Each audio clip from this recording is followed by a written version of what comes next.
Hello, everyone. Hi there, everyone. Don Byres here, CPE Systems. Welcome to our webcam on choosing the right pump seal for your application. I hope everyone can hear me. I'm going to go through I have on my side here a whole bunch of seal assortments. I'll go through how they work. And then at the end, we can have questions. On the right-hand side of your screen, there's a little question mark button halfway down, 2/3 of the way down. Just click on that and you can put something in, a question into the chat, and we'll get to them at the end.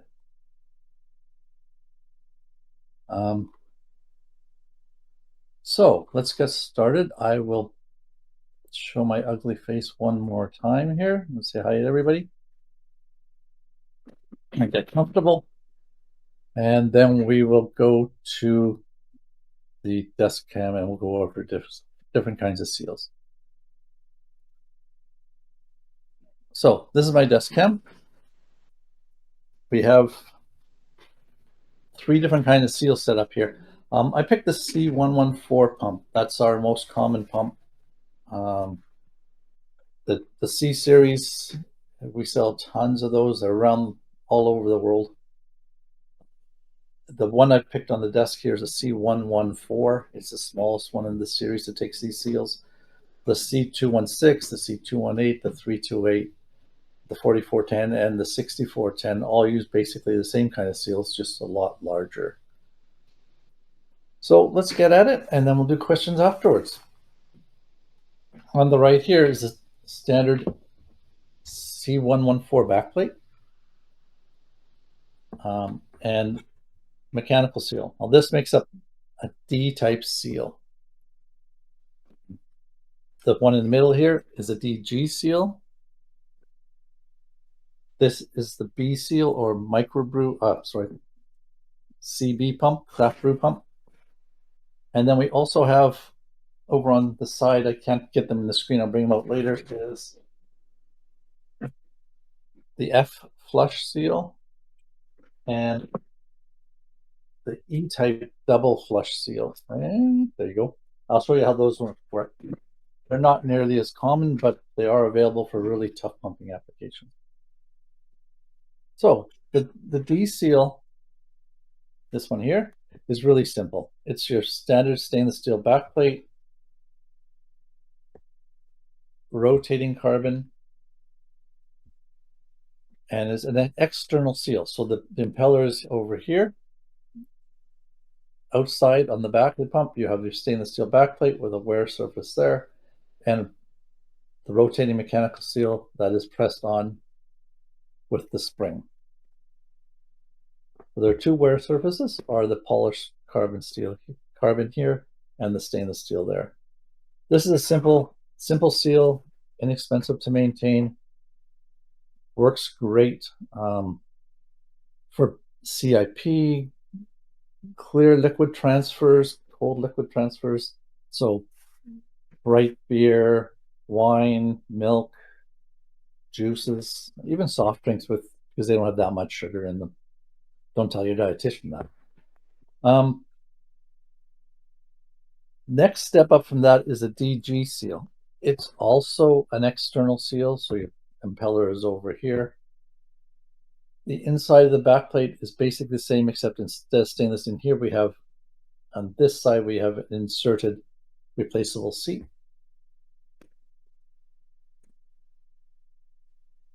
So the DG seal, I put them all back over, the mechanical rotating carbon runs on this silicon carbide inserted seat in the backplate. That's the main difference. The silicon carbide is much harder, and it's hard to see in the picture, but it's a lot smoother. You can see a little bit of ridges in the stainless. The silicon carbide is beautifully polished.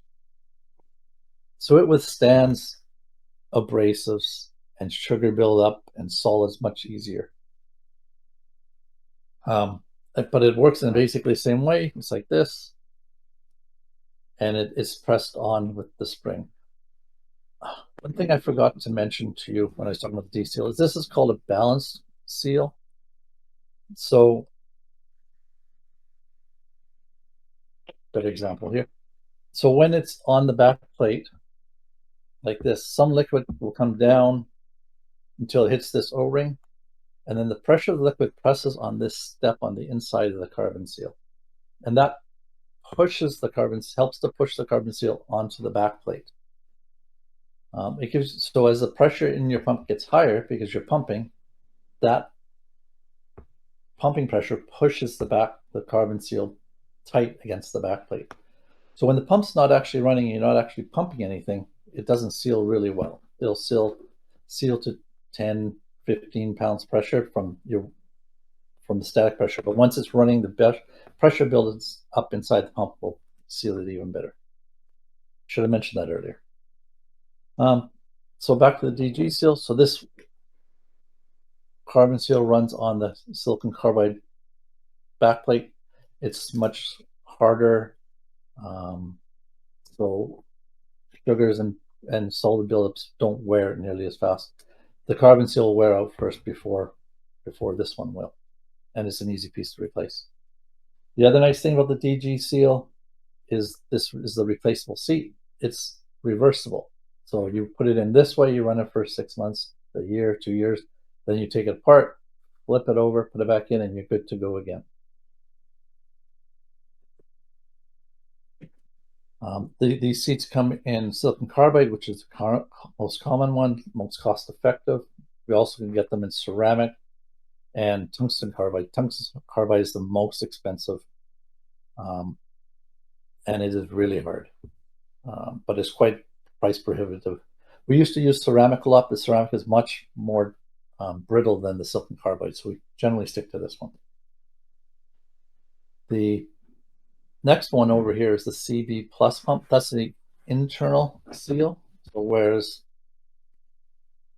on the D seal and the DG seal, the carbon is on the outside.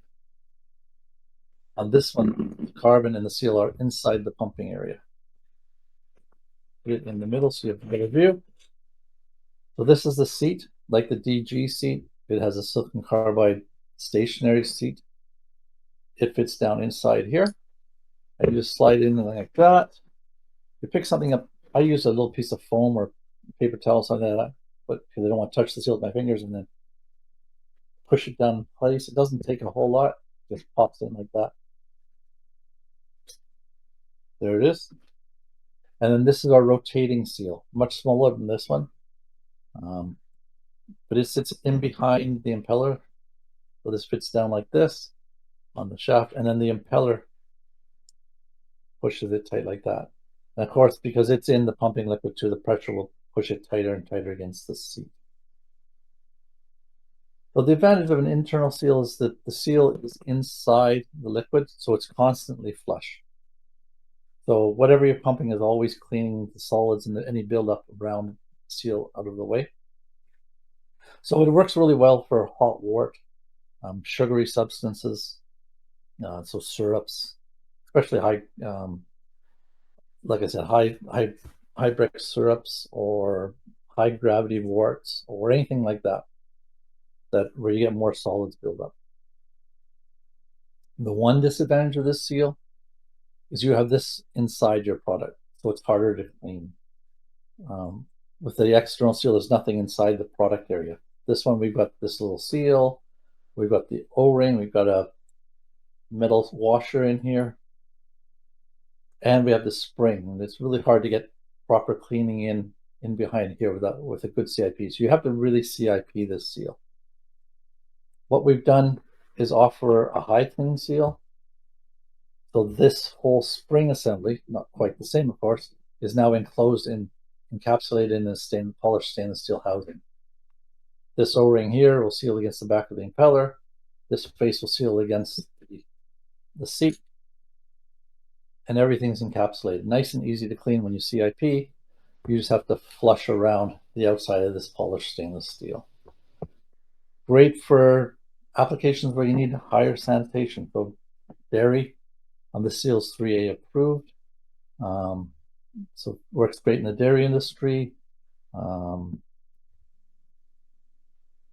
Sour beers where you're really worried about transfer of fermentations, things like that, I'd recommend the high clean seal. It's not a lot more money, and it lasts a long time, so it's not a big expense. And the other seals I have over here that are special. Let me grab this one and put it in here. This is what we call an F cascade seal. So it is an option on our website. We have this fitting here, which is this little stainless steel tube that screws into the top. And you hook it up to a water source, and you just dribble a little bit of water on the outside of the seal face. So this backplate would be in here, and that would just be aimed, hard to see, just be aimed like that at the top of the seal. And I recommend for the water line, it's easy to go to your local home hardware store like Home Depot or Lowe's and buy the water connection kit that you would use to hook up the ice maker on a refrigerator. It comes with a plastic tube, a little valve, and you can tie that into a water line anywhere, and you can use the valve to throttle. You don't need a lot of water, just a drip of water on the seal. It works with the D seal, and it works also with the DG seal. You can see in there would fit just sort of like that. You see that? Yeah. There. It just aims at the seal.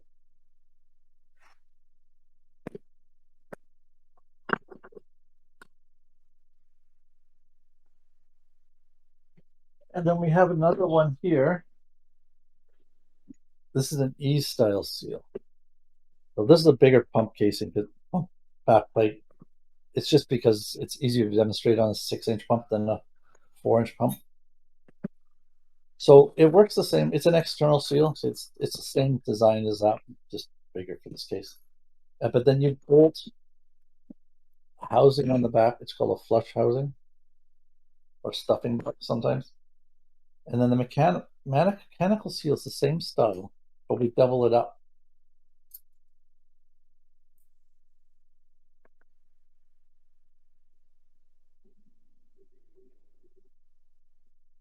Two mechanical seals back to back like that. And that fits down inside the housing like this on the shaft, of course. And then there's another backplate basically, so stuffing box cover. And it goes on here. So what it does is it runs on the seal. See if I can do this without dropping it, like that. So you have two seals, and that whole stuffing box assembly, like this, it then has a water flush mounted on the top, and you flush the whole system full of water, and it's got a drain on this side. So your seal is always encapsulated in a water flush. It's designed for really tough applications. Maybe something like if you're pumping hot honey or liquid sugar for a big processing factory. It's also used for water for injection where they can't contaminate at all. So they actually use the pumping fluid, the water that they're pumping, to flush the seal and then waste a little bit down the drain. Also used in chocolate application, pumping liquid chocolate for coating. You can't use a water flush on chocolate. Water and chocolate don't mix. So you would use an oil flush. You'd have a vegetable oil flush on your seal to keep it clean. So that's a really unique seal. You would use on very special application. But I brought that out because I wanted to show you that we have a full range of seals that will suit any kind of application, no matter how difficult, how hot, how cold, abrasive, solids, that sort of stuff. That's my basic demonstration on the seal types, but I'd love to take some questions if there are any about what seal you would use for what application. So I'm going to switch it over to Kent, and you can let me know if we have any questions or application data people would like to talk about.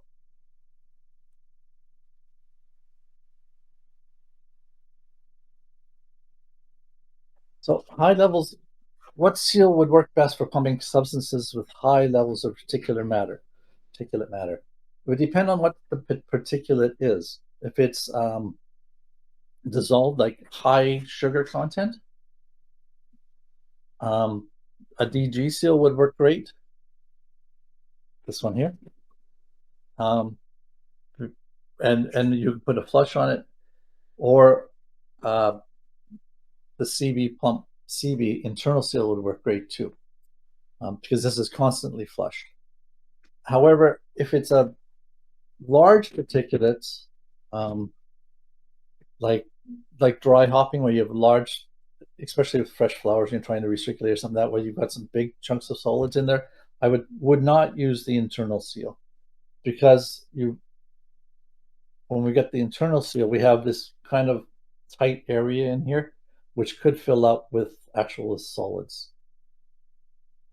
So if it's very high solid content with large particulates, then I would stick to an external seal. But if it's sugary content and that kind of solids, dissolved solids, an internal seal would work great.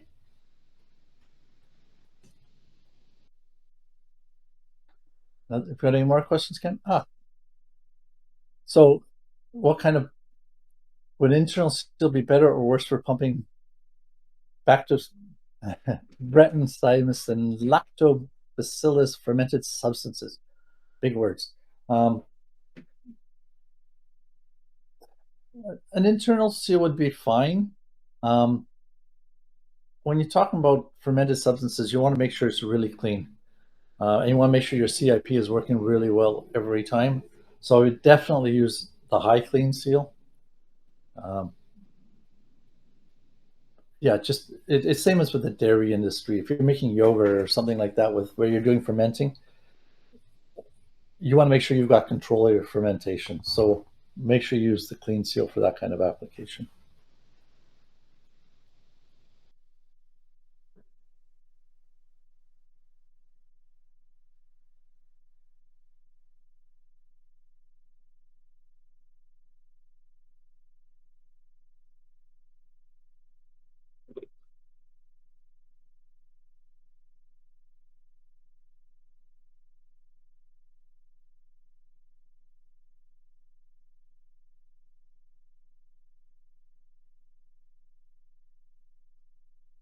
Anything else?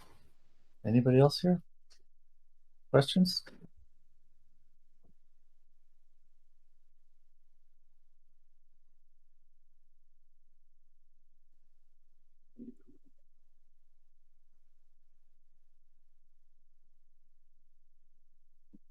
All right, I guess Ken says we have no more questions.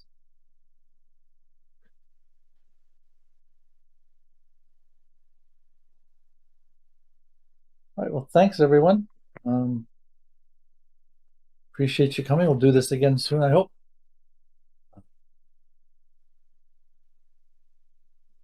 Yeah, thanks everyone. Hope you enjoyed it, and we'll talk again soon. Bye for now.